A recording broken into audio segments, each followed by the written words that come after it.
వెనక్కి నెట్టాడు ఈ జగన్. మాట తప్పనంటూ మంట పెట్టేశాడు. మెడమ తిప్పనంటూ మెడలు విరిచేశాడు. అలాగే నా బీసీలు, నా ఎస్టీలు, నా ఎస్టీలు, నా మైనారిటీలు అంటే రాష్ట్రం అంతా కూడా కాష్టాలో మార్చేశాడు.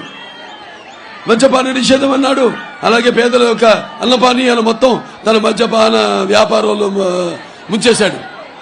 అలాగే జగన్ అన్నట్టు జలగంలా పీడిస్తున్నాడు. అలాగే మావయ్యనంటూ మన మనోభావాలను తగలబెట్టాడు.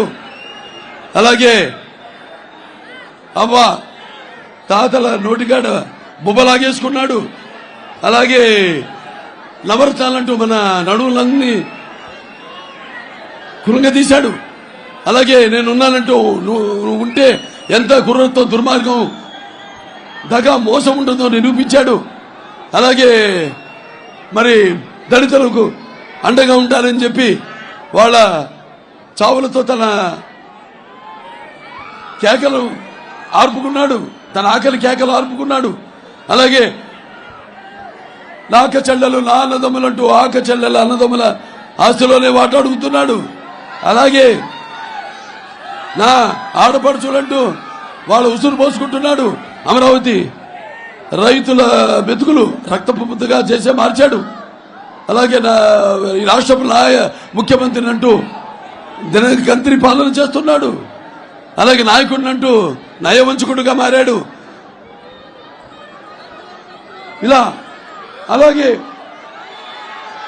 మన ఈ రాష్ట్రం ఇంకా 100 ఏళ్ల వరకు ప్రజలకు దొరకకుండా ఈ యొక్క ఇసుక పాత్రలతో వేశాడు. అలాగే మన ఈ యొక్క జే బ్రాండ్, ఈ చీప్ లిక్కర్ పేరుతో జే బ్రాండ్ మద్యాన్ని తీసుకొచ్చి లక్షల కోట్లు దోపిడీ చేస్తున్నాడు. అలాగే ఈ యొక్క ప్రభుత్వం తయారు చేసే ఈ కల్తీ మద్యాన్ని సేవించడంతో ఎంతో మంది ఆడపడుచులు వాళ్ళ తాలుబొట్లు పోగొట్టుకున్నారు, తెంచుకున్నారు. ఇలా ప్రతి విషయంలో కూడా ఇవాళ మరి ఏవో నవరత్నాలు అన్నాడు. ముందు 3 సంవత్సరాలేమో రాజధాని పేరుతో కాలం గడిపాడు. ఆ తర్వాత నవరత్నాలు అంటూ ఈ యొక్క దానికోసం ఎంతో అప్పు చేశాడు. 12 లక్షల కోట్ల రూపాయలు అప్పు చేశాడు. ఆ 12 లక్షల కోట్ల రూపాయలు అతను పెట్టేది, అతను ఖర్చు పెట్టేది 2.5 లక్షల కోట్ల రూపాయలు. మిగతా మరి 10 లక్షల కోట్ల రూపాయలు ఏమైందని అడగాలి, మనం నిలదీయాలి మనం. అలాగే ఏమో పుట్టిన ప్రతి బిడ్డకి 15,000 అన్నాడు. ఒక బిడ్డకి ఇస్తున్నాడు 15,000. సో ఇవన్నీ కూడా మీరు దృష్టిలో పెట్టుకుని రేపు మనం ఈ భారం అంతా అతను చేసిన అప్పులని కూడా తీర్చాల్సింది మనమే, గుర్తుపెట్టుకోండి. ఇవాళ ఒక్కొక్కరి మీద సుమారుగా ఒక 10 లక్షల దాకా అప్పుల భారం ఉంది మీ ఒక్కొక్కరి మీద, అది మీరు గుర్తుపెట్టుకోవాలి. అలాగే ఇవాళ వైకాపా ప్రభుత్వ అధికారంలోకి వచ్చాక ఎస్టీలోకి సంక్షేమాన్ని పక్కన పెట్టి వాళ్ళని చిత్రహింసలు చేసే సంఘటనలే ఎక్కువగా చూసాం మనం. మరి ఆనాడు తెలుగుదేశం పార్టీ అధికారంలో ఉన్నప్పుడు మనం ప్రవేశపెట్టిన 25 ఏవైతే పథకాలు ఉన్నాయో అవన్నీ కూడా రద్దు చేసేసాడు. అలాగే మనం చూస్తే మన ఈ యొక్క ఎవరైతే ఈ డాక్టర్ సుధాకర్ మరి యొక్క కోవిడ్ విపత్కర పరిస్థితుల్లో మాస్క్ అడిగినందుకు అతని మానసిక క్షోభకు గురి చేసి అతని బలన మరణానికి కారకుడయ్యాడు.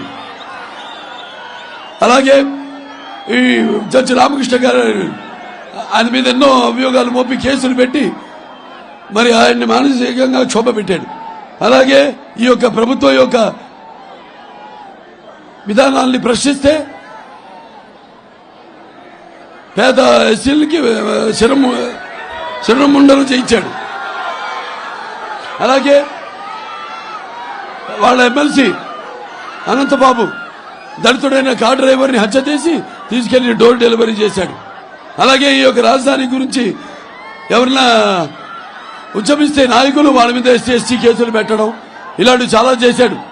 తెలుగుదేశం పార్టీ అధికారంలో ఉన్నప్పుడు మరి ఒక దళిత పేద విద్యార్థులకు వాళ్ళకి సబ్సిడీతో కూడిన రుణాలు ఇచ్చి ఇన్నోవా కార్లు ఇచ్చి వాళ్ళకి జీవన ఉపాధి కల్పించింది మన తెలుగుదేశం. అలాగే ఈ యొక్క దళిత యువ పారిశ్రామికులు ఎవరైతే ఉన్నారో వాళ్ళకి 1 కోటి రూపాయల దాకా రుణాలు ఇచ్చింది మన తెలుగుదేశం ప్రభుత్వం.